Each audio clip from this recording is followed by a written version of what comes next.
네, 1부에 이어서 지금부터 2부로 들어가겠습니다.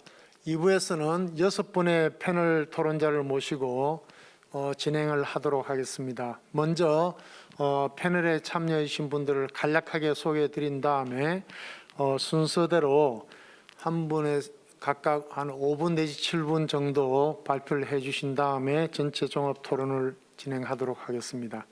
첫 번째 토론자는 오상철 소장님이신데요. 가정의학과 전문의 취득하시고 노인의학 전문의를 취득하셨습니다. 현재 마포구 보건소 소장을 맡고 계시면서 서울시 보건소장협의회 회장과 전국 보건소장협의회 회장을 맡고 계십니다. 네, 오상철 선생님 인사. 네. 예, 반갑습니다. 감사합니다. 두 번째 토론자를 소개해드리겠습니다. 두 번째 토론자는 임종환 교수님이신데 연세대를 졸업하시고 가정의학 전문의를 취득한 후 직업환경의학 전문의도 취득했습니다. 현재 인하대 의대 학장과 보건대학원 원장을 맡고 계시면서 여러 가지 보직을 맡고 계시는데 그중에 대표적인 게 제가 볼 때는 한국 1차 보건의료학회장을 맡으시고 또 한국의료복지사회적협동조합연합회 회장을 비롯해서 굉장히 많은 회장을 맡고 계십니다. 오늘 직접 참여를 못하시고 아마 온라인으로 의견을 주실 것 같습니다. 세 번째 패널리스트는 김병근 병원장이십니다. 한양의대를 졸업하신 후 정형외과를 전공하셨고 서울대 인문대학 석사를 또 취득하셨네요. 현재 박예병원장님과 대한중소병원협회 의무위원장 그리고 보건복지부 코로나19 거점 전담병원 자문위원을 비롯해서 많은 활동을 하고 계십니다. 네, 고맙습니다. 네, 반갑습니다. 네 번째 토론자는 방지환 교수님이신데요. 현재 보라매 병원, 서울대학교 병원 보라매 병원 감염내과 교수를 맡고 계시는데 국립중앙의료원 중앙감염병원 운영센터 센터장을 맡으셨었습니다. 네, 인사해 주시죠. 예, 반갑습니다. 네. 다섯 번째 토론자는 박향 국장님이십니다. 조선의대를 졸업하시고 조선의대에서 석박사 학위를 취득하셨는데 영국 버밍엄 대학교의 사회정책학 석사도 취득하셨습니다. 광주광역시의 서구 보건소장과 보건과장, 복지건강국장, 자치행정국장, 문화관광체육실장 및 시민안전실장을 역임하셨고 현재는 보건복지부 공공보건정책관을 맡고 계십니다. 온라인으로 의견을 주실 예정입니다. 감사합니다. 네, 반갑습니다. 박향입니다. 네, 감사합니다. 마지막 토론자는 박종현 국장님, 행정안전부 국장이신데요. 현재 행정안전부 사회재난대응정책관을 맡고 계시고 이전에 대통령 직속 정책기획위원회 기획운영국장, 그다음에 행안부 안전소통 담당관, 행안부 개인정보보호정책과장을 역임한 바 있습니다. 참여해 주셔서 감사합니다. 네, 감사합니다. 네, 그럼 지금부터 순서대로 각각 5분 내지 7분 사이에 의견을 주시기를 부탁드리겠습니다. 첫 번째 오상철 소장님 먼저 부탁드리겠습니다. 네, 방금 소개받은 마포구 보건소장 오상철입니다. 제가 토론할 주제는 감염병 환자 격리, 진단, 치료의 지역 보건소의 기능과 발전 방향에 대해서 말씀을 드리도록 하겠습니다. 앞에 연자분들의 그 내용 잘 들었고요. 저희가 지금 코로나 상황이 이제 3년째 지속되고 있는데 만약에 2020년 1월과 같은 상황이 똑같이 닥쳤을 때 보건소가 원활하게 할 수 있을까?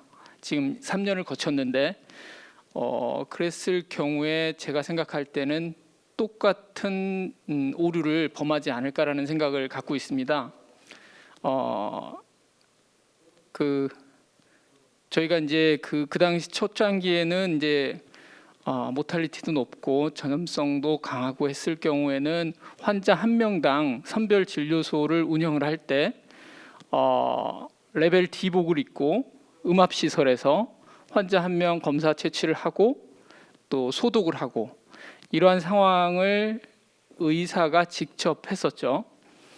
그러면 지금 만약에 똑같은 상황이 발생했다라고 했을 때 똑같이 그 음압시설이 텐트 형식으로 또 해야 되는데 2020년 여름 같은 경우에는 기온이 이제 엄청 올라갔을 때 텐트에서 할 경우에는 이제 아스팔트 지열이나 겨울철에는 여름에는 또 폭우도 있고 폭염 있고 한파가 있고 이런 거를 생각을 했을 때는 우리가 앞으로 닥쳐올 그 또 다른 질환 디지즈 X를 생각을 했을 때는 100년에 한 번씩 이제 2, 3년 지속되는 흑사병, 콜레라, 스페인 독감 같은 게 있었고 한 5, 6년 사이로 이제 2003년부터 사스, 2009년에 메르스, 2015년에 신종플루 이런 걸 감안을 했을 때는 이걸 대비하기 위해서는 음압 시설을 갖추고 레벨 D복을 입고 우리가 검체 채취를 할 수 있는 이 설치된 게 아니고 정식적으로 설치된 그 선별 진료소가 갖춰야 되지 않겠느냐 이 생각을 갖고 있고요. 지금 현재 저희가 감염병 2급에 속하는 결핵 같은 경우도 258개 보건소를 볼 경우에는 전부 다 보건소 내에서 검사를 하거든요. 사실은 이거는 바람직하지 않고 보건소 이외의 장소에 환자와 의료진이 분리되고 음압시설이 된 그러한 선별 진료소를 갖춰놔야 다음에 올 수 있는 감염병을 대비할 수 있지 않을까 이런 생각을 갖고 있습니다. 또 이제 인력에 있어서는 우리가 그 의료인인 경우에 그 백신 센터나 재택 치료 센터 선별 진료소 한참 할 때 보건소 인력만 가지고는 사실은 불가능했거든요. 그럴 경우에는 이제 의사 선생님들 같은 경우, 간호사님들 같은 경우 채용을 하게 됐는데 그때 가장 큰 문제가 뭐였냐면 보건소에서 근무하고 계시는 선생님들의 임금과 그 센터에서 근무하는 의사 선생님들 뿐만 아니고 간호사 선생님들의 그 페이에 있어서 격차가 너무 많이 나기 때문에 뭐 적게는 2배에서 많게는 3배 이상 차이가 나기 때문에 이러한 검사 인력에 대한 처우 개선이 반드시 필요하지 않겠느냐라는 생각을 갖고 있고요. 그래서 이제 기본적으로는 선별 진료소를 확실하게 음압 시설을 갖춘 그러한 시설과 장비를 갖춰야 되는 게 반드시 필요하고 검사 인력에 있어서도 사실은 자치구별로 의사 수도 부족하지만 간호사 같은 경우에는 이제 우리가 급하게 필요할 경우는 이제 기간제 써서 채용을 하고 했는데 사실은 자치구에 차동이나 방문 간호사 같은 경우 공무직으로 무기계약직이죠. 그렇게 있고 보건소 이외의 복지 파트 쪽에서는 돌봄 SOS, 그 다음에 주공 간호사, 컴케어, 커뮤니케어의 간호사들이 있는데 이게 보건소가 하나의 국단이라고 보면 복지 파트의 국단위가 있거든요.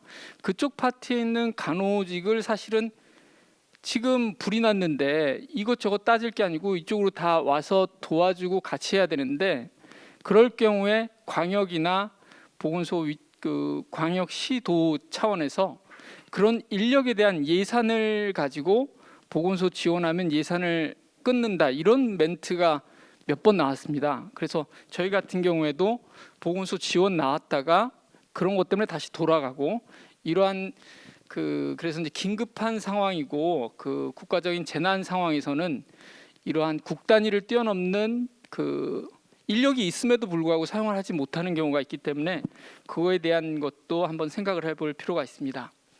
두 번째로는 그 역학조사 내용인데요. 우리가 이제 확진자 추산기 한 명이 발생하면 이 확진자의 카드, 그 다음에 그 핸드폰 기지국을 통해서 이 사람의 동선을 파악하는데, 그러면서 한 명의 확진자의 기초 현장 심층 역할을 하게 되면 빠르면 이틀 내지 3일이 걸렸거든요. 그렇게 할 수 있었던 근거는 이제 광역에서 지원이 나와 있었는데, 사실은 우리가 감염병 예방에 관한 법률이 있습니다. 이게 띄워놓지는 않았는데, 감염병 예방법을 보면 시행령에 각 10만 명 이상의 시군구에 있어서는 기준이 10만 명이죠. 그럴 경우에는 역학조사관 1명을 두게 돼 있고 역학조사원을 10명을 두도록 돼 있습니다. 근데 실상은 어떠냐면은 역학조사관은 저희 보건소에 있는 임기자 선생님들이 담당을 하고, 역학조사원 같은 경우에는 보통은 뭐 기간제, 한시직 이런 식으로 운영이 돼 있기 때문에 이게 또 코로나가 끝나면 다음에 또 다른 게 오면 또 이렇게 채용을 하고 할 경우에는 이게 전문성이라든가 지속성이라든가 이게 굉장히 약하기 때문에 이 법에 나와 있는 대로 역학조사관과 역학조사원에 대해서 시행 규칙에 이제 10만 명 이상일 경우에는 10명씩 둔다라는 것을 했을 경우에, 이게 지자체별로 안 됐을 경우에는 뭐 페널티가 있다든가 이러한 내용이 있어야지. 지금 코로나가 한참 유행한 당시에는 역학조사뿐만 아니고 감염병 관리센터나 감염병 관리과 아니면은 그 팀을 늘리는 쪽으로 생각을 했는데, 코로나가 약간 수그러드는 그 이제 여름 이후에는 이 내용이 또 슬그머니 들어가거든요. 사실은 이게 감염병은 소 잃고 외양간 고치는 형식이라서 이거에 대해서 똑같은 실수를 하지 않도록 감염병에 대한 대응 센터 내지는 과가 반드시 필요하지 않을까라는 생각을 갖고 있습니다. 그다음에 이제 환자, 저희가 이제 확진 PCR 검사에서 확진을 하고, 그다음에 기초 심층 현장 역학을 하고, 그에 따른 방역을 하게 되죠.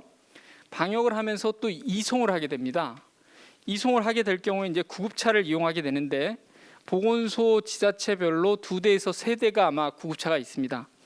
하지만 그 구급차를 이송을 할 때 응급 의료에 관한 법률에는 응급 구조사가 반드시 1명 탑승하거나 또는 의사나 간호사가, 의료인이 탑승하도록 돼 있는데, 이걸 좀 현실성 있게 이것도 바꿔야 되지 않겠는가 라는 생각을 갖고 있습니다. 또 김동현 교수님도 말씀하시고 이제 많은 분들이 말씀하셨는데, 내용을 보면 중대본이나 중수본, 그 복지부나 질청, 광역 시도에서 이제 코로나나 이런 감염병 대응 대책을 꾸리고 회의를 하는데, 보통 이렇게 보면 전부 다 수직적인 관계입니다. 수직적인 관계. 근데 사실은 현장 상황을 가장 많이 알고 가장 적절히 대응할 수 있는 것은 현장에 있는 보건소장들의 의견이 가장 중요하다고 생각을 합니다. 그래서 저희가 이제 50만 명 이상 확진자가 났을 경우에는 이제 그런 구조가 갖춰져 있지 않다 보니까 핸드폰으로 오는, 제가 이제 뭐 한 부처에 행안부, 복지부 이쪽이면 이제 부처별로 한 3-4통씩 전화를 받고, 그에 대한 뭐 역학조사를 어떻게 시행하고 어떻게 하고, 간소화됐을 경우에 한 명의 확진자를 역학조사하는데 시간이 얼마나 걸리고, 이러한 데이터를 전화로 해서 이제, 그러니까는 많게 하면 하루에 그 각 부처에 한 9분하고 제가 통화를 한 적이 있어요. 그렇기 때문에 앞으로는 이 선순환, 이 수직적인 게 아니고 선순환되는 회의가 갖춰질 수 있도록 감염병 예방 관리 이 위원회가 있는데, 거기에도 정확하게 명시가 되는 게 중요하다고 생각을 합니다. 그다음에 이제 이 감염병뿐만 아니고 이제 이걸 또 대처하기 위해서 또 이태원 사건과 같은 상황에서 그 대응하기 위해서는 지금 현재 전국 17개 권역 시도와 7 70개의 중진료권 지역이 구분이 돼 있어가지고 권역 책임 의료기관, 지역 책임 의료기관이 구성이 돼 있습니다. 70개. 그래서 앞으로는 그 권역, 그러니까 책임 의료기관에 있으면 권역과 지역이 있고 거기에 보건소와 민간 이쪽에서 사전에 이와 같은 감염병이 발생했을 때 시뮬레이션이나 훈련이나 이런 게 꼭 필요하지 않을까라는 생각을 했습니다. 이상입니다. 네, 감사합니다. 보건소장으로서 지역에서의 그 경험한 것들의 문제점, 시설, 인력 관리, 역학조사, 환자 이송 아주 포괄적으로 잘 말씀해 주셨습니다. 감사합니다. 그럼 두 번째 우리 임종환 교수님의 의견을 듣도록 하겠습니다. 임종환 교수님 부탁드립니다. 네, 저는 슬라이드를 쓰겠습니다. 네, 감염성 질환의 재택의료 개선 방안에 대해서 의견을 드리겠습니다. 저는 한국 1차 보건의료학회 회장으로서 이번과 같은 코로나19의 감염성 질환 재난을 겪으면서 이제는 우리나라 의료체계가 달라져야 된다. 특히 1차 의료가 달라야 되지 않나 하는 생각을 하게 됩니다. 이 감염성 질환 유행 시기에 있어서 특히 의료 체계에서의 대응 부분 같은 경우에서는 특히 이제 재택의료와 관련돼서는 우리가 충분히 이 부분에 대응할 수 있는 구조를 갖추지 못했다 이렇게 보여집니다. 감염성 환자의 치료 관리, 특히 경증 환자는 그럴 수 있는데요. 적절하게 대응하지 못했는데 1차 의료 기관에서의 공간적인 제약, 그러니까 감염성 환자와 일반 환자를 분리하는 동선을 확보하기 어려운 부분이 있고 저희가 환자를 볼 때 비대면 진료에 대한 경험이 많지 않은 부분이 있습니다. 그리고 대개 의료기관이 단독 개원 모델이기 때문에 방문 의료, 방문 간호, 코디네이터 등 이런 감염성 질환에 대한 대응 역량을 갖추지 못한 부분들이 그 무기력한 모습들이 이번에 코로나19를 통해서 여실히 드러났다 이렇게 보겠습니다. 그러나 이제 다른 그 외국에서의 1차 의료 변화를 보게 되면 알마타 선언 이후 WHO 쪽에서 1차 의료는 국가보건의료의 중추적인 역할을 하고 건강 증진 예방, 치료, 재활 서비스의 통합된 기능을 수행하도록 그렇게 되어 있습니다. 선진국 같은 경우 특히 유럽에서는 이제 1차 의료 개혁을 꾸준히 쭉 진행해 왔고 보건의료 효율성, 형평성, 의료 서비스의 질 향상을 도모를 해왔습니다. 임종환 교수님, 파워포인트를 그러면 슬라이드 쇼로 해서 보여주면서 하실 거예요? 지금 고정되어 있는데 슬라이드가. 그래요? 예. 지금 지금 전 넘기고 있는데? 아니 첫 페이지만 보이고 있습니다. 지금 제목만. 그래요? 예예. 좀 슬라이드 쇼를 한번. 됐습니까? 예예. 이제 됐고요. 네네. 알마타 선언 이후 그 장이 지금 보이고 있습니다. 네네. 그거 빨리 진행하겠습니다. 알마타 선언 이후에 유럽 쪽에서는 1차 의료 강화에 대한 노력이 있었고 특히 이제 지불제도 변환에 대한 것을 통해서 예방적 사전 관리에 대한 노력이 강화됐습니다. 다학제 보건의료 전문직의 팀 활동이 장려됐고 특히 이제 그룹 프랙티스를 장려했다고 하는 거고 1차 의료 서비스 범위가 확대되어져서 이 만성 질환 그러니까 비감염성 질환과 감염성 질환의 대응 역량이 강화됐다 이렇게 보겠습니다. 게트웨이 역할 강화돼서 2차, 3차 병원과의 연계나 이런 것들이 강화됐습니다. 최근의 변화 부분인데요. 이제 고령화, 복합 만성 질환, 노쇠, 거동 불편 질환에 대한 증가가 되면서 1차 의료에 대한 기대가 더 많아졌고 1차 의료의 고급 기능화가 요구됐고 오늘 얘기하는 이제 재택의료, 감염성 질환에 대한 관리 강화 같은 경우도 1차 의료에서 상당 부분 책임을 맡는 쪽으로 변화가 만들어지고 있습니다. 이런 과정 속에서 이제 고기능 1차 의료 부분인데 팀 접근이 굉장히 중요하다고 볼 수 있겠습니다. 지속적이고 포괄적인 서비스를 이루는 부분에 있어서 팀 접근이 굉장히 중요한 기반이 된다고 볼 수 있겠습니다. 여기 이제 1차 의료의 새로운 모델 부분인데요. 우리가 이제 지금과 같은 단독 개원 방식에 있어서 여러 기능을 갖고 있는 고기능의 1차 의료를 변화시키자 하는 겁니다. 이거는 비감염성 질환의 관리에도 중요하지만 감염성 질환도 굉장히 중요한 부분인데 첫 번째 접근성을 강화해야 된다. 그것도 지속성을 확보된다 이런 것입니다. 그러니까 비대면 관리를 하게 되면은 역시 감염성 질환의 관리 부분에서도 효과적인 대응이 가능하다고 보겠습니다. 두 번째는 여기 위험 근론별로 이제 환자 위중증에 대한 평가를 해서 위험도에 따라서 관리한다는 선제적인 관리를 해야 된다 이렇게 볼 수 있어서 하이 리스크 환자, 하이 니드 환자에 대한 사례 관리를 해야 되고 위험도의 분류에 따라서 맞춤형 서비스를 제공하도록 해야 된다고 하는 것입니다. 여기 이제 포괄성과 코디네이션 조정 기능, 예를 들면 돌봄이 있다 그러면은 그 돌봄을 일차례에서 연계하는 기능이 가능해야 된다. 여기 포괄성과 조정 기능에 대한 부분이 되겠습니다. 네 번째는 이제 환자 참여라든가 돌봄 하는 사람들이 참여를 뒷받침하는 방향으로 가고 셀프 케어에 대한 것들을 지지하는 방향으로 갔으면 좋겠다. 그리고 이제 계획된 치료와 여기에 파퓰레이션 헬스 쪽에서 인구 집단에서의 큰 변화가 있을 때 지금과 같이 감염성 질환의 위기에 있을 때 대책 의료에 대한 부분들을 보건소와 1차로 같이 협의해서 선제적으로 서비스를 제공하는 것 이런 부분들이 우리가 가능해야 되지 않을까 하는 생각이 들어서 이제는 단독 개원 방식에서부터 집단 개원으로 공동 개원으로 또 다학제 접근으로 가야 된다. 이게 핵심적인 요소 보면 팀 기반의 관리로 가야 된다 이렇게 볼 수 있고 선제적인 관리, 예방적 관리로 가야 된다 이렇게 볼 수 있겠습니다. 이게 마지막 슬라이드 부분인데요.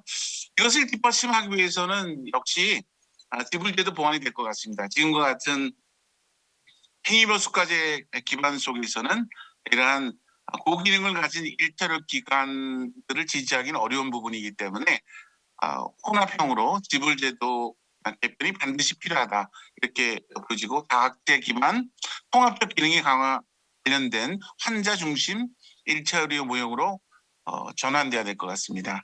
이러한 1차 기능의 전환이라고 하는 것이 이 감염성 질환의 관리뿐만 아니고 감염성 질환의 관리는 매우 중요하다. 그리고 이번 말고 또 다른 형태의 감염성 질환이 왔을 때도 그것을 대응하는 부분에 있어서 1차 의료기관이 효율적으로 역할을 했을 때는 저는 재난 극복에 큰 뒷받침이 된다고 생각합니다.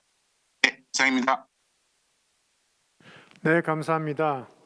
1차 의료 학회장을 맡고 계시는 임정환 교수님께서 이 감염성 환자 관리에도 결국 환자 중심 1차 의료 의원 모델을 이제 주장하셨고요. 그걸 위해서는 지불제도 개선이 필요하다 이렇게 이야기를 해주셨습니다. 다음 토론자로서는 김병권 원장님이십니다. 김병권 원장님은 파일로 준비했습니다. 부탁드립니다. 네, 안녕하세요. 김병근입니다. 설명이 부족한 부분은 준비한 자료를 나중에 보시면 될 것 같습니다. 중소병원들이 이번 코로나 위기를 어떻게 대응했는지에 대한 내용들을 살펴보고요. 현장에서의 경험을 바탕으로 앞으로 어떤 역할을 할 수 있는지에 대해서 살펴보겠습니다. 코로나 발생 유행에 따라서 여러 시기를 나누고 있습니다. 그런데 제3기 수도권 대유행 때부터 실제적으로 중소병원들이 거점 전담 병원을 중심으로 많은 병상들을 제공했습니다. 그중에 특히 병원협회 임원진 병원들이 대거 참여하는 그런 노블레스 오브레주를 실행했다는 보도들이 나오고 있었습니다.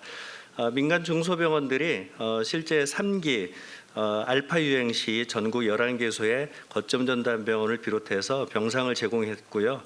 그때는 전체 병상의 약 한 25%의 중환자실을 전담했다라고 되어 있습니다. 이후에 최대 확산 시기인 오미크론 시기에는 거점 전담 병원만 123개에 달하고 있었습니다. 선별진료소나 재택치료, 또 코로나 환자 전용 응급실, 외래센터나 외래투석센터, 기동전담반, 물론 입원 시설을 운영하고요. 소아나 분만 투석 이런 특수 병상들을 충분히 제공했고 수술 및 시술들을 했습니다. 중환자 치료에 대해서는 오미크론 이후에 최대 병상이 제공되던 시기에는 상급 종합병원보다도 약 한 130% 정도 훨씬 더 많은 그런 병상을 제공한 기억이 있습니다. 그렇지만 여전히 중소병원들, 특히 300병상 미만의 중소병원들은 감염 전문의들이라든지 중환자 전문의 또 간호등급 이런 부분에 있어서 매우 열악한 의료 현실이 작금의 현상이 되겠습니다. 그중에 의료 인력 운영비에 대한 지원 또는 특히나 의료 인력 조달이 문제인데 호흡기 전담 클리닉을 운영하다가 중단하기로 한 그런 병원들도 운영 인력 때문에 대한 문제가 가장 크다라고 얘기를 하고 있습니다. 의료 인력 이탈 현상은 우리나라뿐만 아니고 전 세계적인 그런 현상인 것 같습니다. 중소병원에서 잘 했던 것 중에 하나가 호흡기 환자 진료센터인데요. 초기에는 정부에서 일정한 지원을 했지만 이후에는 지원이 끊겼습니다. 그리고 병원 내부에 이런 공간을 설치할 수 없는 병원들은 가건물을 설치해서 또 컨테이너 같은 걸 운영하기도 했는데 이제는 건축 허가 등의 현실적인 문제가 해결되지 않고 법률적인 행정적인 지원이 필요한 상황이 되었습니다. 중소병원의 위기 상황입니다. 공공병원은 이미 코로나 전담병원에서 모두 해제가 되고 일반 병원으로 가동이 됐는데 현재 가동률이 50%를 넘기가 쉽지 않은 상황이고 일부 연구에 의하면은 이런 코로나 전담병원을 했던 공공병원들이 정상 회복되는데 4년 심지어 4년 이상이 걸린다라는 그런 보도들이 계속 나오고 있습니다. 중소병원 특히 전체 병상을 비운 코로나19 거점 전담병원들 이런 데를 중심으로 병원 전체를 이미 희생을 했기 때문에 새로 가동하려면 완전히 오픈 새로 병원을 개원하는 식으로 해야 되는데 이후에 어떤 타임테이블이 명확하지 않은 게 현재입니다. 오늘까지도 1월 달은 부분적으로 운영하기로 했지만 그 이후에 대한 타임라인이 정확하게 이루어지지 않아서 예측 가능한 경영을 하기가 쉽지 않은 게 우리의 현실입니다. 모두 다 아시겠지만 코로나19 심하게 겪었는데 우리가 이것을 기억하고 잘 대책을 세우는 것이 필요한 시점이 되겠습니다. 감염병은 우리 모두 알다시피 점점 주기가 짧아지고 또 WHO에서도 앞으로 유행 가능한 병원체 목록들을 나열하면서 경계를 하고 있습니다. 대부분 RNA 바이러스입니다. RNA 바이러스가 현재도 끝나지 않은 코로나19를 비롯해서 앞으로도 계속 올 것으로 예상이 되는 바 질병청에서도 몇 가지 실천 과제들을 가지고 그 국정 과제로 감염병 대응 체계 구축이라든지 공공의료 인프라 확충 등의 그런 제안을 하고 있습니다. 또한 코로나를 경험하면서 지금까지 우리가 경험했던 그 국격이나 일반 치료 격리 병상, 거점 병상, 재택 생활 치료 등등 많은 유형의 그런 치료 형태에 따른 앞으로 시나리오에 따른 병상 인력 대응에 대한 여러 제안들이 있습니다. 이런 제안들이 역할을 구분해서 진단, 치료, 격리 이런 부분을 감당할 수 있을 거라고 여겨지는데요. 종합병원이나 특수병원 등등 중소병원들에 있어서는 병상 시설은 여전히 미비한 부분이 많고요. 또 인력 가장 큰 문제점 이게 되겠습니다. 그렇지만 여기서 머물 수 없기 때문에 감염 관련 평가는 강화되는 게 맞고 또 인증을 통해서 인센티브나 페널티를 부여하고 또 감염병 전문병원이나 상종과 연계를 해야 된다라는 얘기들이 계속 나오는데 우리가 경험했던 것처럼 독일에서는 평상시 중환자 최대 수용보다 20-30% 더 여유 병상을 운영시키고 이에 대한 보상이나 인력 교육을 정부에서 지원하고 팬데믹 같은 위기 상황 시 그 병상을 정부가 활용하는 방식으로 운영을 했었기 때문에 유럽의 그 어느 국가보다도 중환자에 대한 오버로딩을 충분히 커버할 수 있는 그런 결과를 우리가 알고 있습니다. 중소병원들이 가지고 있는 호흡기 진료센터는 일반적으로 규모가 작은 의원급이나 또는 시간 공간을 분리할 수 없는 그런 곳에서는 충분히 기능을 할 수 없는 현상입니다. 공간과 동선을 분리해서 환자와 의료진을 안전하게 진료할 수 있는 중소병원 호흡기 진료센터에 대해서 다시 한번 관심을 갖고 일반 병원들에서 호흡기 진료센터가 잘 갖춰지고 운영될 수 있도록 정책적인 지원을 하는 것도 필요할 것 같습니다. 또한 현재 권역 감염병 전문병원이라든지 또는 중앙감염병 전문병원이 완공되기에는 하세월이 걸릴 거라고 예상되는데 그 사이에 그럼 어떻게 대처할 것이냐. 우리가 지난 코로나 대응하면서 병원 전체를 거점 전담병원으로 운영을 했던 그런 병원들은 이미 환자 치료에 대한 중환자 또 일반 치료에 대한 그런 시설 장비, 또 벤틸레이터, CRRT 등 대부분의 장비를 갖추고 있고 훈련된 의료 인력이 있기 때문에 정부와 또 지자체 또 병원들이 서로 협력해서 일부 병원을 브릿지 병원으로 지정하고 운영을 하는 것도 좋은 아이디어라고 생각을 하고 있습니다. 기존의 자원, 현재 가진 체제를 잘 운영을 하고 이용을 해야 된다는 그런 얘기들이 곳곳에 있고요. 상시적인 관리와 지원은 예를 들어 국방비를 투입하듯이 전쟁 상황이 아니지만 국방비가 꾸준히 투입되듯이 그런 식으로 감염병 대응에 대한 국가와 지자체와 또 의료 현장에서 공조가 필요하다 이런 얘기들을 계속 하고 있습니다. 요약입니다. 좀 더 자세히 말씀드리면 병상에 대해서는 병원이 감염병 등 중환자실을 1인실로 개조하고 준중환자 병상도 확보하고 그리고 브릿지 전문 병원을 준비하면서 이것을 신청하면서 또한 입출입 관리나 동선 관리에 대해서는 스마트 병원으로 전환하는 것이 필요하다라고 생각되고요. 정부는 이렇게 중환자실을 기존 건물로 증축하는 경우, 리모델링하는 경우 또 신증축 시 이중 동선 설치비 등등에 대해서 지원을 아끼지 말고 용적률을 좀 더 과감하게 풀어서 현재는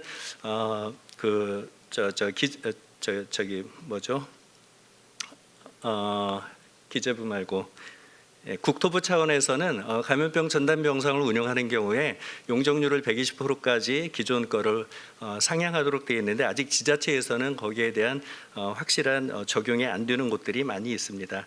호흡기진료센터를 의무화하고 지원하는 것, 또 투석, 시술, 수술 등등의 특수병상을 갖추는 것, 그리고 특수병상을 가진 병원들만 따로 육성하는 것, 그리고 생치나 재택치료 등을 얼마만큼 수용할 수 있는지 병원별로 가동력을 준비하고 그걸 전부 체계화해서 운영하는 것. 가장 중요한 게 의료진 확보 교육인데 감염이나 중환자 전문의를 지금보다도 월등히 늘리고 또 잘 대비시켜야 되면서 동시에 이런 투석 분만 신생아 등 특수 분야 간호사를 확보하고 교육하는 것들 그리고 의료 전달 체계도 각 지역 중심으로 의원, 중소병원, 대학병원이 한 지역에서 완벽하게 그 의료 전달 체계가 구성되는 지역 완결형을 만들고 권역 감염병 전문 중심 병원으로 다시 감염병에 대한 대응을 하는 것 그리고 인센티브 부여나 지정 취소, 기동 전담반 구성 이런 등등에 대해서 모의 훈련도 하고 평가도 하고 그래서 민관 공조 체계에서는 예상 가능한 시나리오를 만들어서 현장에서 전문가들 또 뿐만 아니고 중소병원장 대표나 현장 지휘 경험자 공무원 등등을 포함해서 위원회를 만들고 정례회의를 하고 또 관련된 예산을 확보하고 법령을 정비하는 것들 이런 것들을 한다면은 앞으로 어떤 종류의 감염병이 다시 온다 하더라도 우리는 충분히 대응할 수 있지 않을까. 의료체계 단계별 시나리오를 구축하고 민관 공조 그리고 인력 교육 시설 장비 등의 정부의 포괄적인 지원이 필요하다 이런 내용입니다. 예, 이상으로 마치겠습니다. 고맙습니다. 네, 감사합니다. 지금 우리 김병근 원장님께서 중요한 말씀을 해주신 것 같은데요. 코비드-19 팬데믹 3년 동안에 민간 중소병원, 지역 중소병원에 기여한 바가 실제로 상당히 큰데 이게 이제 팬데믹이 종식되면서 그냥 내팽겨 둘 거냐 그거는 아니지 않느냐 하는 말씀으로 저는 받아들였습니다. 나중에 끝나면 우리 이종구 본부장님께 질문을 드릴 테니까 좀 생각하고 계시기 바랍니다. 예, 감사합니다. 다음 토론자는 우리 방지한 교수님께 의견을 듣도록 하겠습니다. 예, 부탁드립니다. 예, 반갑습니다. 오늘 모임에서도 마찬가지고 우리가 얼마나 잘했느냐 못했느냐 말이 많은데 외국하고 비교할 저는 몇 가지 중요한 게 있다고 생각합니다. 감염병이라는 거는 국가마다 다르게 퍼지고 중증도도 다릅니다. 문화가 다르죠. 예를 들면 이제 마스크를 쓰라면 그래도 잘 쓰는 나라랑 마스크 쓰면은 마스크 쓰라면 시위하는 나라랑 퍼지는 양상이 다르겠죠. 그리고 감염병이라는 거는 부모한테 어떤 유전자를 받았냐에 따라서 잘 걸리기도 하고 중증으로 가기도 하고 그렇지 않기도 합니다. 그래서 사실 우리가 이제 비교를 하려면 우리랑 문화적으로도 비슷하고 또 유전자로도 비슷한 일본하고 비교를 해서 우리가 얼마나 잘했는지 못했는지를 생각을 해야 된다고 생각합니다. 그리고 또 하나 이제 전 의료인으로서 좀 섭섭한 부분이 있는데 이 코로나 방역에서 이제 방역에 비해서 방역에는 굉장히 많은 노력을 했지만 의료 대응에는 좀 노력이 부족하지 않았나 하는 섭섭함이 있습니다. 호흡기 감염병이 안정화되려면은 이건 의료인이 아니더라도 두 가지 방법밖에 없습니다. 매우 획기적인 백신이 나와서 그 백신을 거의 대부분의 사람이 맞든지 아니면 걸릴 사람 웬만큼 걸리든지 이 두 가지 방법밖에 없다라는 거는 뭐 일반인도 알 수 있습니다. 근데 호흡기 감염병이 백신으로 퇴치되기는 쉽지 않습니다. 왜 그러냐면 백신을 맞거나 질병에 걸리면 중화항체라는 게 생기죠. 이 중화항체가 전파를 차단하는 데 중요한데 중화항체라는 게 상기도로 잘 분비되지 않습니다. 백신을 맞은 지 얼마 안 된다거나 감염된 지 얼마 안 돼서 몸속에 중화항체가 굉장히 많을 때는 감염 예방 효과가 있지만 중화항체가 좀 시간이 지나서 떨어진다든가 변이 바이러스가 생긴다든가 그러면은 감염 예방 효과는 상당히 떨어집니다. 물론 감염 예방 효과 외에 중증으로 가는 건 막는 효과는 그래도 괜찮지만 어쨌거나 감염 예방 효과는 떨어지고 실제로 우리가 그런 현상을 지금 보고 있습니다. 우리나라 그렇게 백신 잘 맞았지만 금년도엔 전 세계적으로 가장 많은 환자가 생겼죠. 그래서 호흡기 감염병은 현실적으로는 걸릴 사람은 웬만큼 걸려야 유행이 안정됩니다. 걸릴 사람은 웬만큼 걸려야 된다면 그게 뭐 냉정한 현실이라면 이 사람들을 어떻게 잘 치료해서 사망하는 사람을 최소화하게 할까? 이게 의료 대응인데 의료 대응이 방역에 비해서 조금 순서가 밀린 것 같아서 좀 섭섭한 면이 있습니다.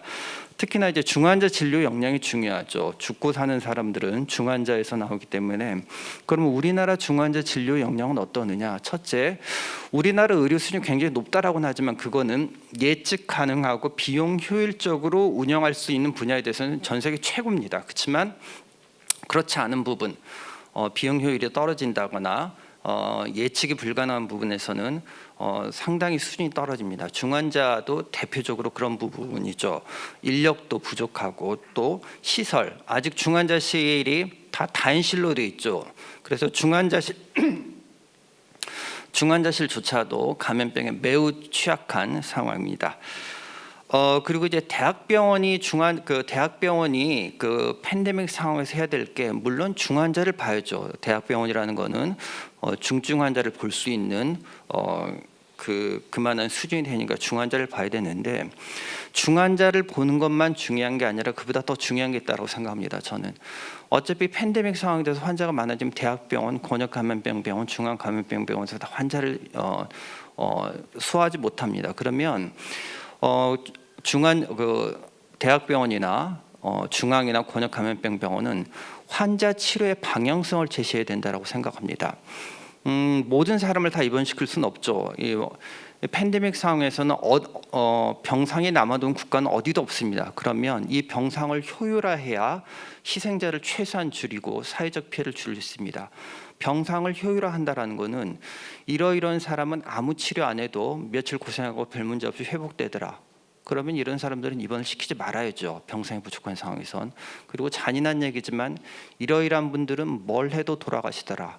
그러면 중환자실이 부족한 이런 분들은 인공호흡기를 사용하는데 우선순위가 떨어지죠.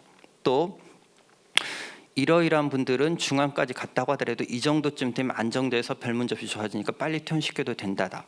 이런 게 다 임상 연구 결과에서 나옵니다. 실제로 이런 임상 연구 결과가 굉장히 중요하고 중환자실이나 병상을 굉장히 효율적으로 쓸 수 있는 의료 대응의 핵심 요소인데 이런 내용을 국립중앙의료원 중앙감염병 운영센터에서 2020년 5월인가 6월에 발표한 적이 있습니다. 그때만 하더라도 PCR 2번 음성 아니면 퇴원을 안 시켰는데 이런 연구 결과들이 좋은 연구 결과가 나오고 이런 연구 결과들이 감염병 의료 정책에 쓰였으면 얼마나 우리가 사회적 피해를 더 줄일 수 있지 않았을까 이런 아쉬움이 있습니다.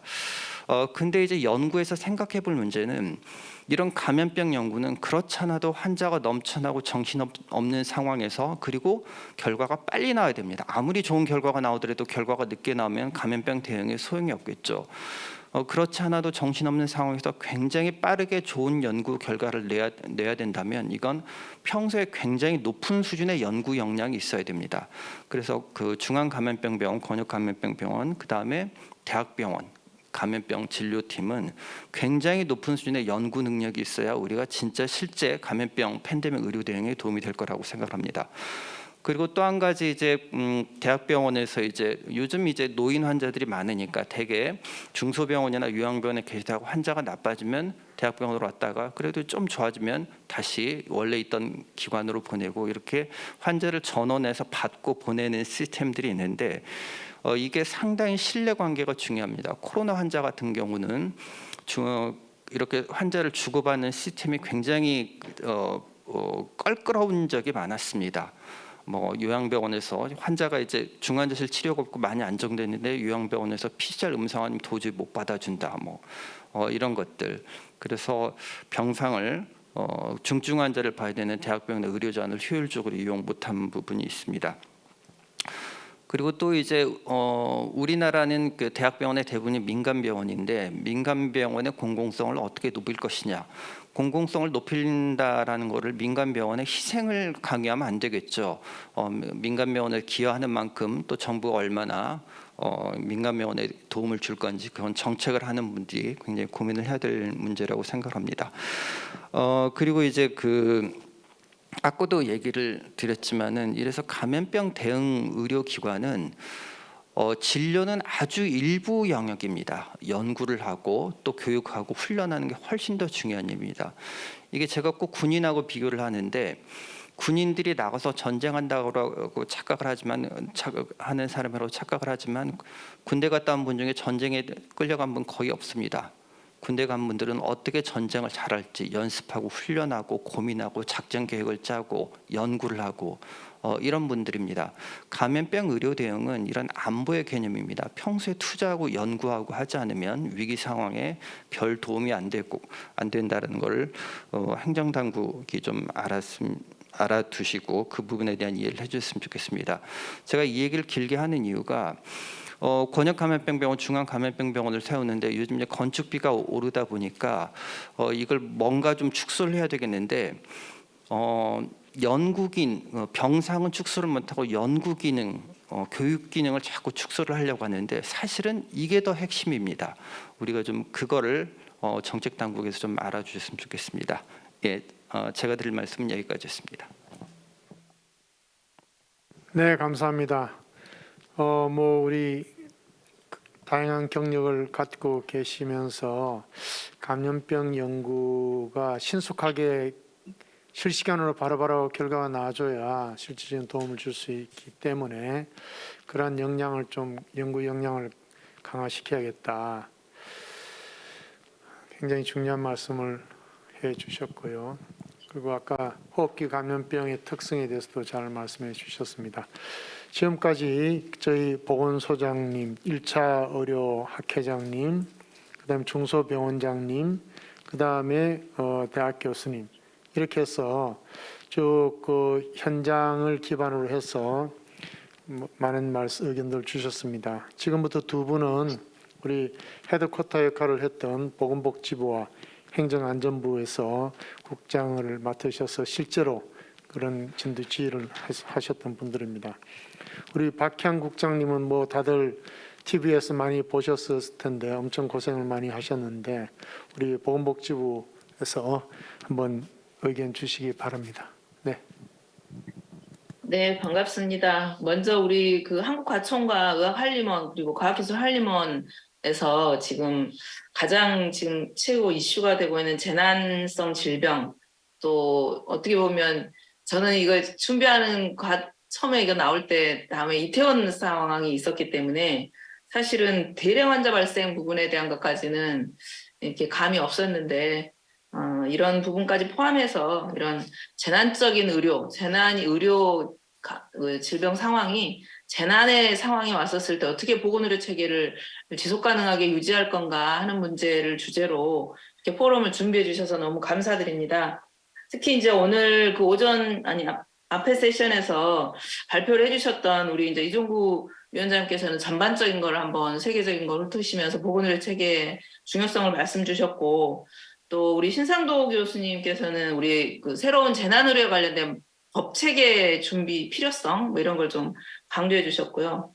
그다음에 우리 김동연 교수님께서는 저도 이거를 제가 또 이제 지방자치단체에서부터 업무를 시작했기 때문에 중앙정부 와서 일을 해보면서 이게 그 재난에 대응에 있어서 또 특히 감염병 그 대응에 있어서 지방분권의 문제, 지자체로 이양, 분권 이양의 문제가 굉장히 좀 필요하다라고 느꼈는데 그 부분에 대한 지적을 좀 많이 해주셨던 것 같습니다. 또 이영선 교수님께서는 이런 위기 상황에 와 있었을 때 IT를 활용한 그런 여러 가지 다양한 대안들 좀 말씀 주셨고, 특히 이제 우리 마지막 그에서 우리 오주환 교수님이 저희들이 그동안 이게 코로나 대응을 하면서 행정명령을 통해서 병상을 동원하고, 아까 김병근 원장님도 말씀 주셨지만 민간 자원들까지도 전부 강제 동원하다시피 행정명령을 통해서 동원하는 과정에 가장 저희가 겉으로 대외적으로 말씀을 드리지는 못했지만 이런 콜라테럴 데미지 부분을 어떻게 최소화하면서 갈 건가에 대한 고민은 있었지만 그걸 우선시할 수 없었던 그런 그 어려움이 있었거든요. 그래서 그 부분에 대해서 좀 아주 적나라하게 지적을 해주셨고, 또 이러한 부분들을 또 지불제도라는 새로운 지불제도의 도입 문제, 그리고 공공의료 체계의 활용 문제, 이런 것들까지 포함해 주셔서 이런 대안을 제시해 주셔서 너무 감사드립니다. 저희도 역시 이제 이번에 코로나 팬데믹을 겪으면서 저희들이 이제 그 중앙정부가 어떤 역할을 해야 되는가. 중앙정부는 역시 뭐 가장 중요한 게 법과 제도, 그리고 예산을 어떻게 적절하게 쓸 것인가. 뭐 이런 부분에 대한 방향성을 갖고 있어야 된다고 생각하는데요. 특히 우리 김동연 교수님께서 팬데믹 그 위기의 궁극적 목표가 한 국가가 보건의료 체계 대응이 가능한 수준으로 감염병 그 발생 규모를 줄여야 된다. 저희들도 지속적으로 이런 목표를 가지고 갔었는데, 그러면 지속 가능하게 평상시에 우리가 준비할 수 있는 게 뭐냐. 어쨌든 감염병의 규모를 줄여야 되는 건 맞는데, 국가 대응 가능한 보건의료 체계가 대응 가능하다 하는 것을 뭐 현재 우리가 코로나를 겪고 나서는 이 캐파를 어떻게 늘릴 거냐. 그래서 어떻게 하면 안정적으로 가게 할 거냐.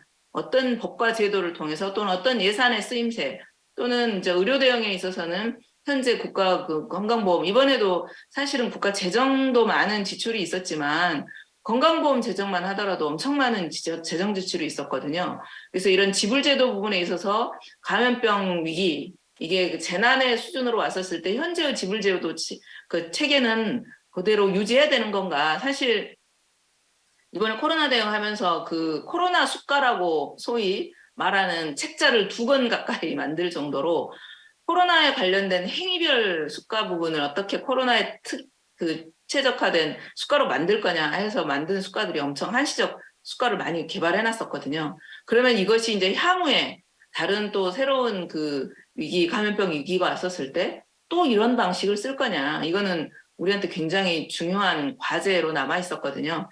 그래서 전반적으로 이렇게 말씀 주셨던 그런 부분들이 향후 우리가 보완해야 될 부분이라고 여기고 있습니다.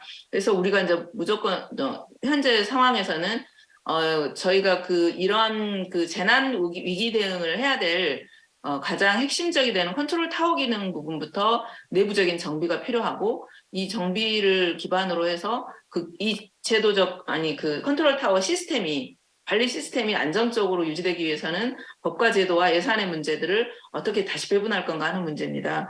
그래서 내부적으로는 저희들이 당장 코로나 위기를 겪으면서 질병관리본부로 보건복지부 산하에 있었던 조직이 질병청으로 독립을 했어요. 그래서 어떻게 보면 이제 질병청이 독립을 해서 일반 평시 상황에서 조직이 독립된 경우에도 적어도 4-5년 이상은 걸려야 이 새로운 조직이 자기 체계를 완결을 가질 수 있거든요. 근데 지금은 코로나 위기를 겪으면서 독립이 됐고, 그 독립이 된 상황에서 이 3년이라는 거의 3년에 가까운 장기 이 재난 대응을 해왔거든요. 그래서 저희들 내부적으로는 질병관리청과 보건복지부가 어떻게 감염병이 재난적인 수준으로 왔었을 때 이런 위기 대응을 어떻게 할 것인가에 대한 거버넌스에 대한 논의들이 좀 구체적으로 필요합니다. 그래서 그런 부분에 대한 거버넌스 논의가 이제 곧바로 좀 진행이 될 것 같고요.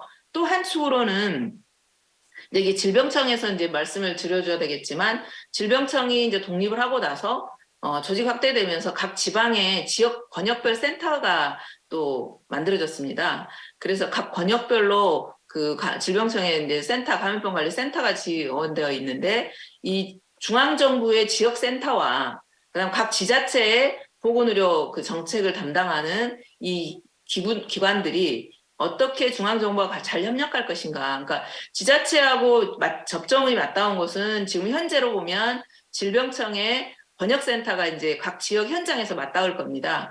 그리고 보건복지부는 전체 중앙 차원에서 의료 대응이라든지 이런 거에 대한 중심을 갖게 될 것이고, 그다음에 방역 대응의 체계 안에서 질병청은 중앙정부의 컨트롤 기능과 각 지역 현장에서 지자체와 그 연결 접점을 가지면서 그거에 대한 대응을 할 수 있을 거라고 봅니다. 그러나 현재는 그 외면적인 그런 조직만 완성되었을 뿐이지 실제 어떤 그 방식으로 그 업무들을 그 역할 분담을 할 것인지에 대해서는 조금 더 그 디벨롭할 필요가 있습니다. 그래서 저희들이 그것과 함께 또 임상적인 측면에서는 아까 이제 여러분 말씀 주셨지만 지금 메르스 이후로 중앙감염병병원과 권역감염병병원을 건립하는 것이 진행되고 있는데 아직도 여러 가지 난제들 때문에 지금 첫 삽도 못 두고 있는 상태입니다. 그래서 이제 어쨌든 최대한 그 중앙감염병병원과 권역감염병병원을 그 목표한 시기 내에 완공시킨다는 목표 하에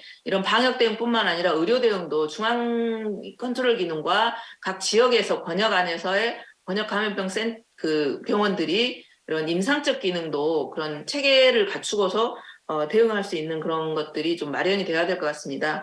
그게 이제 완성되기 전까지는 그러니까 처음 말씀드렸던 감염병 예방법 또 그다음에 이제 그런 그 감염병 특히 신종 그 유입 감염병을 컨트롤할 수 있는 그런 제도적 기반 뭐 이제 해외 감염병 입국 때부터 시작해서 그것이 이제 확산되었을 때 대응에 대한 그런 제도, 각종 제도 마련이 좀 필요할 것 같고요.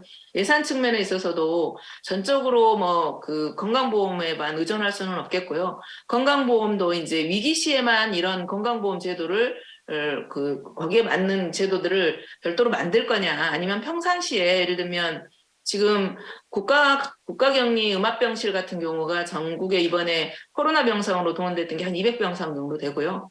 코로나를 겪으면서 저희들이 별도 재원을 들여가지고 만든 긴급치료병상이 한 400병상 정도 됩니다. 그리고 이번 코로나를 겪으면서 향후에 평상시에 갖추어야 될 음압병상을 더 확충하기 위해서 한 1000병상 이상의 예산을 지금 확보해 놓고 있습니다.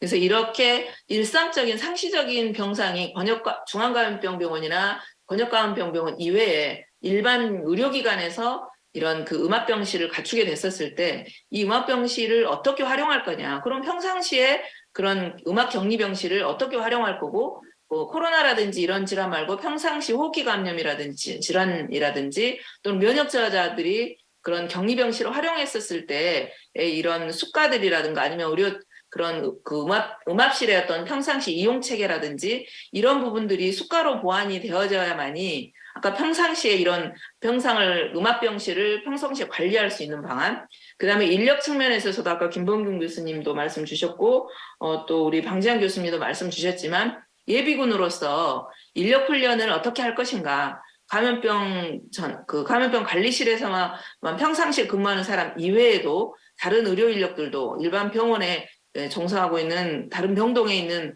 의료 인력들도 감염병 대비 훈련들을 어떻게 시킬 거고 또 예비 인력들은 어떻게 교육 훈련할 것인가 하는 문제들 같이 디테일한 인력 문제나 이런 것들도 저희들이 좀 더 보강할 예정입니다. 그래서 이제 이런 부분들이 향후에 보건복지부가 주도적으로 진행을 할지 아니면 질병청이 실행 기능을 할 것인지 그다음에 이제 중앙감염병병원을 운영하게 될 그런 국립중앙의료원이 그 기능을 어떻게 역할을 수행하게 할 것이며 권역감염병원하고 그런 연계 체계를 구축할 것인가 또 아울러서 이 감염병 병원의 전문 병원의 기능 이외에도 이런 팬데믹이 왔었을 때 아까 중소병원 원장님 김병훈 원장님 말씀 주신 것처럼 일반 병원들이 이런 그 감염병 그 위기 시에 동원되었을 때 어떤 체계로 유지될 것인가 하는 그런 전달 체계, 관리 체계 이런 부분들까지 아울러서 좀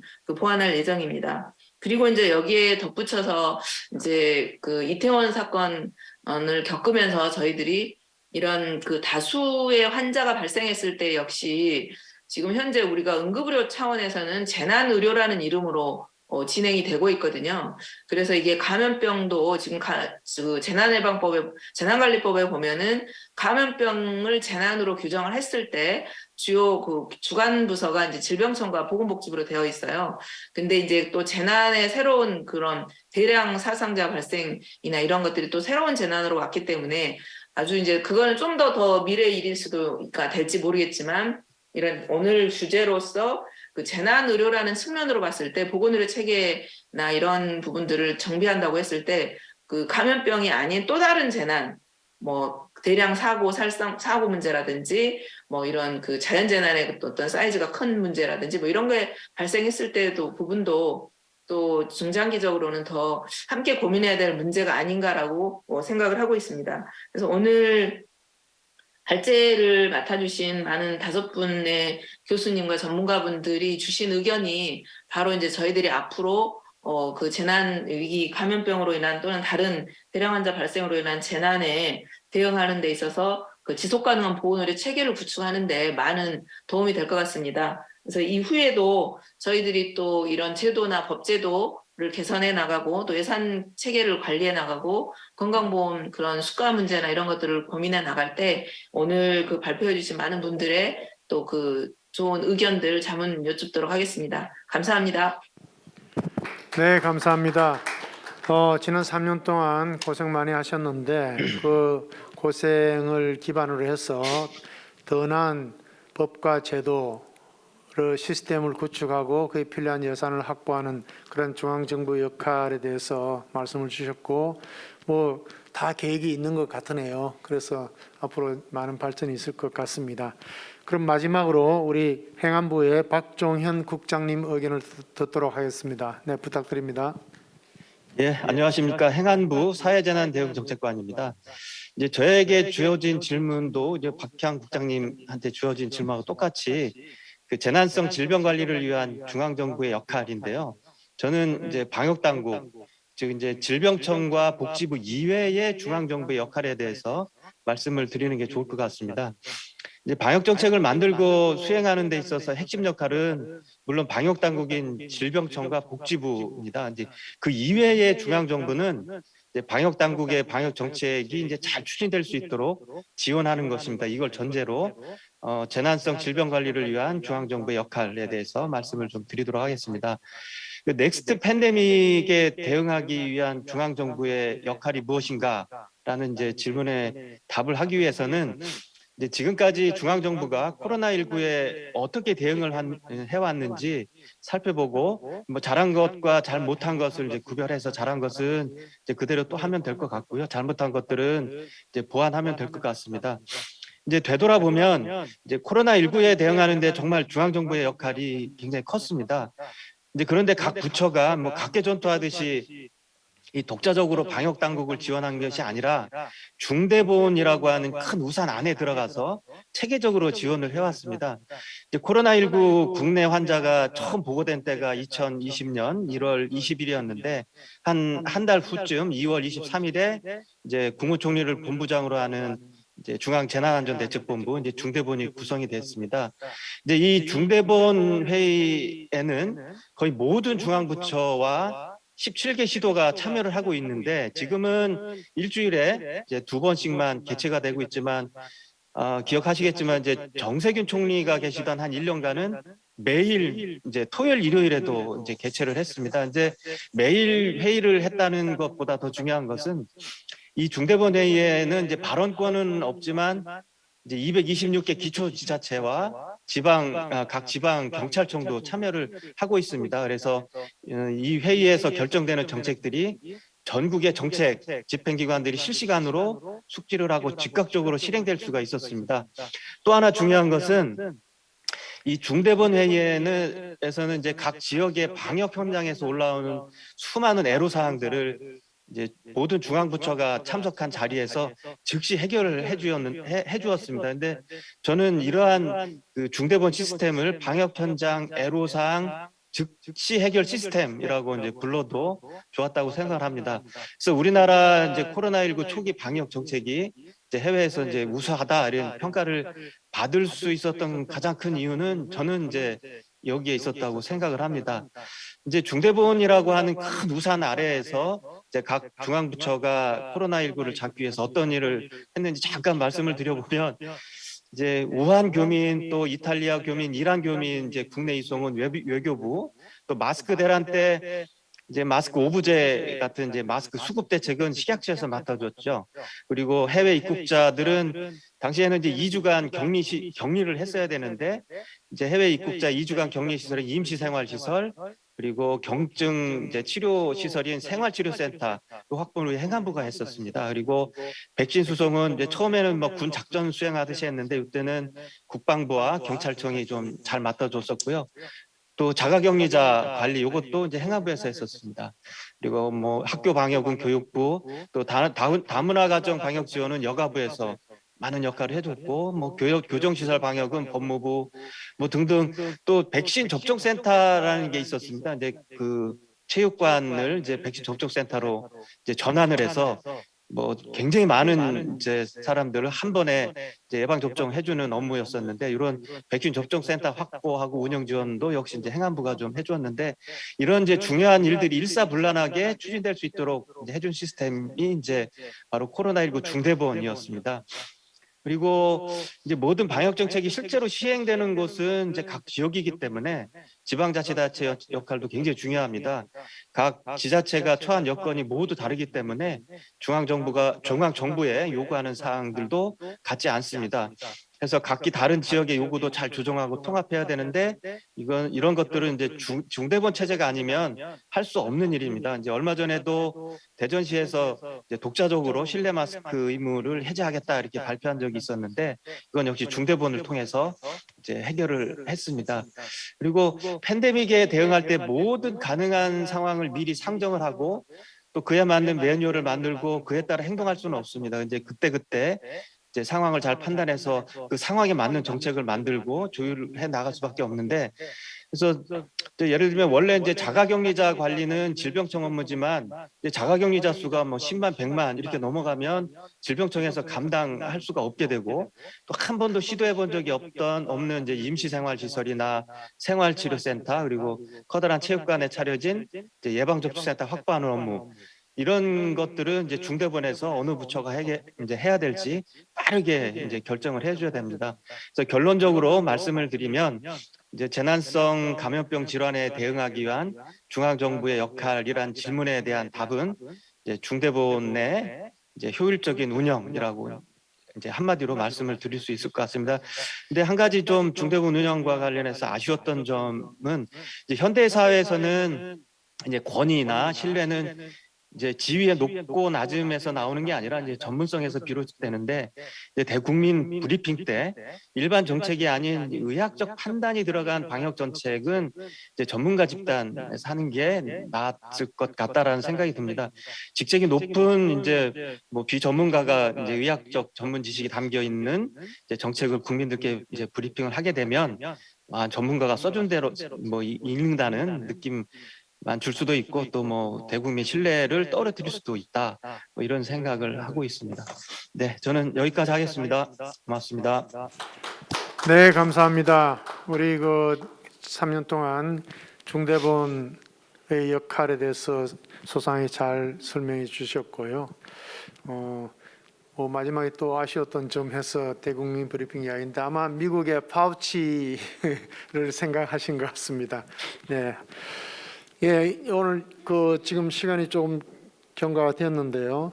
지금 발제자 5분과 이어서 토론자 6분의 의견들이 다 귀한 의견들이고 해서 오늘 포럼이 끝나면은 회력 정리가 되어서 아마 보고서로 관련 보건복지부나 행안부를 비롯한 관련 정부 부서와 그 국회까지 다 전달이 될 걸로 그렇게 믿습니다. 그리고 시간이 좀 경과됐기 때문에 제가 대표 질문으로 우리 이종구 교수가 첫 번째 발제를 하시면서 향후 발생하게 될 디지즈 X 팬데믹에 대비한 보건의 체계 발전 방향 이야기를 하셨는데, 거기 하면서 저희가 지금까지 36번의 포럼을 하면서 다른 것 중에 조금 미흡했던 게 이제 민간 중소병원, 지역 중소병원들의 역할에 대해서 좀 구체적으로 다루지 못한 걸로 오늘 김병건 원장님이 말씀해 주신 것 같습니다. 그래서 전체적인 거에 대해서 한번 그 요약을 하면서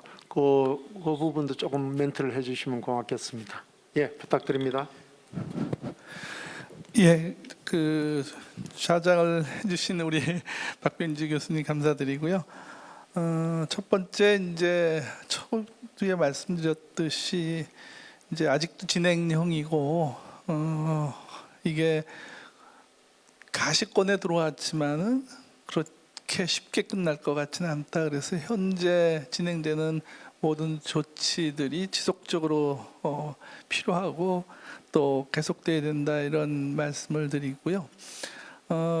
크게 이제 몇 가지 우리가 정책에서 실수를 하고 미처 과학적 사실을 제대로 파악하지 못해서 가졌던 오류들도 있었던 것 같습니다. 그래서 사실 그런 오류들은 아무리 전문가라 하더라도 잘 모르는 부분이 있었기 때문에 그런 오류를 줄일 수 있는 건 결국은 이제 과학과 어떤 증거의 중심에서 판단을 하고, 두 번째는 그런 판단을 사실은 아까 브리핑은 전문가가 한다 그랬지만 의사결정은 전문가가 하는 것은 아니라고 생각합니다. 제너럴리스트가 판단하는 게 가장 정확하다고 봅니다. 저도 메르스 때도 그런 얘기를 했었지만은 이런 의사결정 과정에 전문가들 의견을 다 모아서 상황을 분석해서 대응하는 건 역시 이제 제너럴리스트의 역할이라고 보고, 다만 브리핑 때 이제 그 세부적인 상황에서 말씀하는 거는 전문가가 나설 필요는 있겠다고 봅니다. 그래서 사실 제가 그 맨 마지막에 말씀드린 어떤 의사결정 과정의 어떤 투명성과 많은 사람들이 참여할 수 있는 어떤 그 절차적 어떤 절차성의 문제들, 이런 것들과 전문가의 역할, 뭐 이런 부분들이 좀 더 보완돼야 될 필요성이 있다고 생각이 들고요. 전반적으로 이제 의료 체계를 강화하는 부분들은 상당히 복잡하고 어려운 부분인 것 같습니다. 그 어느 나라도 이제 뭐 퍼머넌트하게 고친 나라는 없는 것 같고요.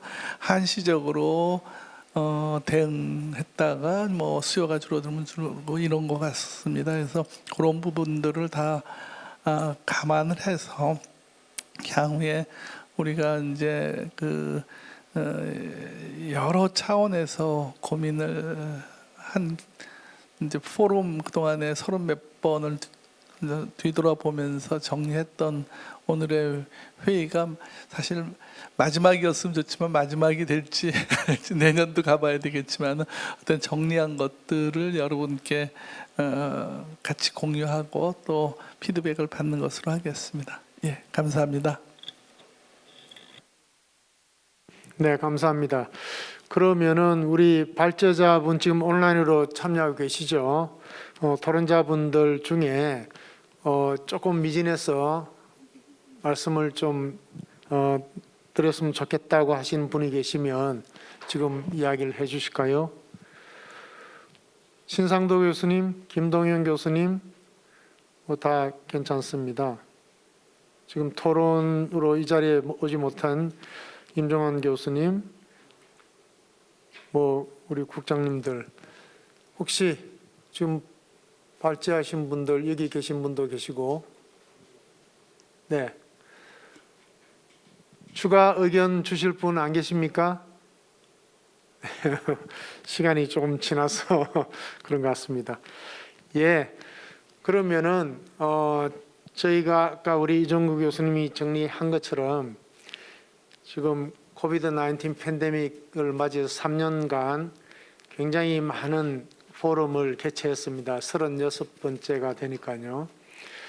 첫해 2020년은 한 달에 2번씩도 하고 이렇게 달려왔는데, 이제 이런 것들이 잘 정리가 되고, 또 중요한 것은 이게 다음을 위한 보건의료 체계가 업그레이드돼서 선진화되는 쪽에 조금이라도 도움이 되어야 실질적인 국가 국민에게 도움이 줄 수 있을 거라고 생각합니다. 그래서 지금 우리 이정구 교수가 대한민국의학한림원의 코로나19 특별위원회 위원장을 맡고 계시면서 잘 정리를 하고 계시기 때문에 이러한 것들을 잘 정리해서 관련 그 정부 기관과 국회 단체들에게 잘 배포를 하고 해서 더 나은 시스템을 구축하는 데 좀 도움이 되기 위해서 노력하고 있습니다.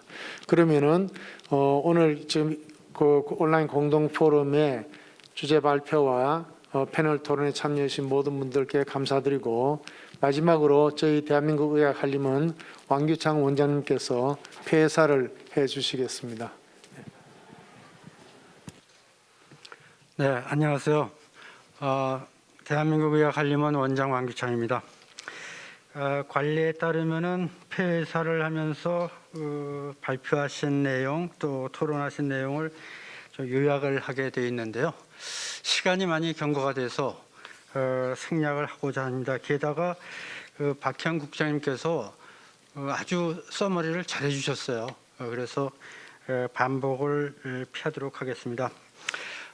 박병주 교수님께서 말씀하신 것처럼 의학한림원에서 이번 코로나를 계기로 넥스트 팬데믹에 대한 준비를 하고 있습니다. 사스나 신종플루, 메르스에 의한 경험 때문에 사실은 코비드-19 초기 대응에 많은 도움이 됐다고 생각을 하고요. 주변에서도 그렇게 얘기를 많이 합니다. 이번 코비드-19 경험이 또 다음 유사한 사태에 대한 그런 준비, 대응에 많은 도움이 되었으면 하는 희망입니다. 질병관리청에서 그 요청을 하셔가지고 이종구 교수님이 PI가 돼서 그동안의 방역 활동에 대한 리뷰가 있었죠. 일종의 복귀 과정이 있었고요. 또 SK 바이오사이언스에서 도움을 주셔가지고 역시 이종구 교수님께서 PI가 돼서 넥스트 팬데믹에 대한 준비를 지금 레포트로 구상을 하고 계십니다. 과학기술적인 측면, 또 제도 인프라, 또 인문사회적인 그런 여러 가지 측면을 지금 담고 계신 걸로 알고 있고요. 국가와 사회 전체, 또 아까도 언급이 있었지만 뭐 중앙과 지역의 구별 없이 어떤 총체적인 그런 역할이 필요한 그런 과제라고 생각하는데요. 그걸 정리하는 과정에 있습니다. 여러 선생님들의 관심과 도움이 필요한 그런 일입니다. 지난 36차에 걸친 포럼을 통해서 과학적 근거가 분명하고 좀 도움이 되는 그런 정보를 적기에 드리려고 노력을 했고요. 그 과정에서 전임 우준희 위원장님과 현임 이종구 위원장님께서 포럼을 구성하시느라고 애를 많이 쓰셨습니다. 그리고 박병주 부원장님께서 서포트를 하시면서 직접 좌장이나 진행을 맡아주신 적도 많고요. 또 관련 임직원들, 의학한림원뿐 아니고 과총, 또 과기한림원에서도 많이 도움을 주셨습니다. 역시 이우일 회장님께서 또 유욱준 원장님께서 적극적으로 도와주신 것도 큰 힘이 되었습니다. 앞으로도 필요에 따라서 대한민국 의학한림원이 관련된 노력을 계속 진행하겠습니다. 오늘 경청해 주셔서 감사합니다.